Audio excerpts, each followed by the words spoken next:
It's clear immigration is the hot-button issue for Republicans, as Donald Trump has proposed increasingly drastic plans to deport undocumented migrants. Kamala Harris has proposed reviving a bipartisan border bill, which would add more immigration officers and judges. The question is, which plan are voters drawn to? Here and Now reporter Nathan Denzine has more. Please rise for our national anthem. Republicans are ramping up attacks on Democratic immigration policies as Election Day draws closer.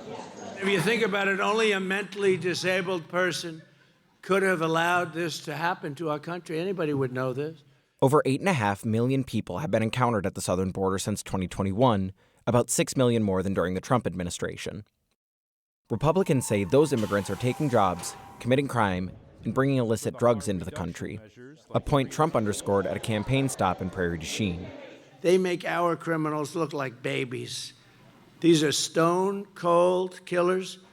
They'll walk into your kitchen, they'll cut your throat. These people are animals now. They'll say, oh, that's a terrible thing for him to say. No, these people are animals. That rhetoric is dangerous not only to people at the border, but to immigrants that are already here. Representative Chris Sinicki represents South Milwaukee in the state assembly and is also the party chair for the Milwaukee County Democrats. When I watch the news and I see these families, these mothers with their children walking hundreds of miles to get to the border, they're doing it for a reason. The lives of people in many countries like Venezuela, Nicaragua, their lives have become almost intolerable. Benjamin Marquez is a political scientist at UW-Madison with a focus on immigration and Latino populations. The native-born population has always reacted very negatively to large numbers of immigrants coming to the United States. I mean, it's gotten to the point now where you're walking down the street and you see people say, oh, he's got brown skin. I don't trust this man. So they tend to be people of color. The threat is seen as more intense, as more consequential for the fate of the nation. That became particularly clear when Donald Trump falsely claimed Haitian immigrants were eating pets in Springfield, Ohio during the presidential debate. They're eating the pets of the people that live there. Even though these accusations have no basis in fact, it flies politically. I don't think it's racist to hear directly from American citizens about the concerns that they might have, not whether it's true or not. Hilario De Leon is the party chair for the Milwaukee County Republicans. He says concerns over immigration come up frequently when he is out in the community.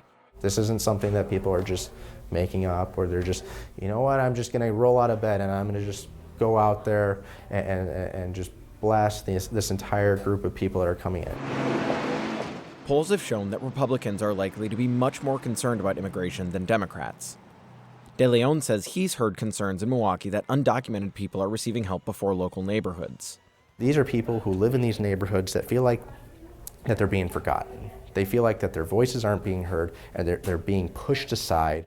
He says concerns include illegal drugs like fentanyl coming in through the southern border and undocumented people committing crime. But data has shown that most smuggled drugs, including fentanyl, are brought by American citizens through official ports of entry in their vehicles versus by migrants crossing the border. Undocumented migrants are also much less likely to commit crime or end up in jail than natural U.S. citizens. They are not going to go out and commit serious crimes because they are hoping to become legal citizens. If they commit these serious crimes, they cannot become a citizen of the United States. We're already dealing with enough crime as it is with the general citizen population here. Why would we want to add more crime onto that problem already? The Trump plan, if elected, hinges on a policy of mass deportation for the roughly 11 million undocumented migrants in America. The largest deportation operation in the history of our country, because we have no choice. I don't think many people have given serious thought to what it would take to deport 11 million people. And if they were all deported, Marquez says industries around the country would be hurt. I mean, who's going to process meat in this country? Who's going to work the dairy farms? Studies have found that immigrants often make up more than 3/4 of labor on dairy farms. The jobs that are taken are the jobs that most people don't want to do. They're working in the fields, they're working in the kitchens, they're cleaning up manure. There's all these American citizens here that could use a job. I couldn't work in a dairy farm. I wouldn't last a couple days. Davron Odorchek is an immigration attorney who works on asylum cases. He says Republican rhetoric has been an issue for some time. I'm seeing on one side this intense hate. I don't know how else to put it. But he also says he hasn't seen much action taken by Democrats.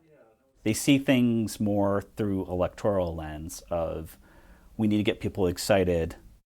Odorchek pointed to a new Biden administration rule that would allow non-citizen spouses and children to stay in America. That policy was implemented in late August. My question is, to the Democrats, is why did you enact this in the summer of an election year? Why wasn't this enacted within the first week of your administration? He says there's a fundamental misunderstanding about how our border and asylum process work, which leads to unproductive political debates. I don't think that folks truly realize that how difficult it is to be granted asylum. In order to be granted asylum, you have to prove to a judge your situation fits a very narrow definition of why you can't go back to your home country. In the interim, federal law allows asylum seekers a temporary status to remain in the U.S. But even scheduling an appointment with a judge takes years. Earlier this week, I was at the Chicago Asylum Office for an interview. That application was filed in April of 2016. So 8.5 years. In January, a bipartisan border bill proposed adding 4,300 asylum officers and 100 immigration judges to ease waits.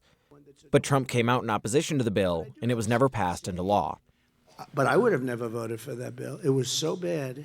The problem is that you're looking at the numbers versus the resources that aren't keeping up with the demand.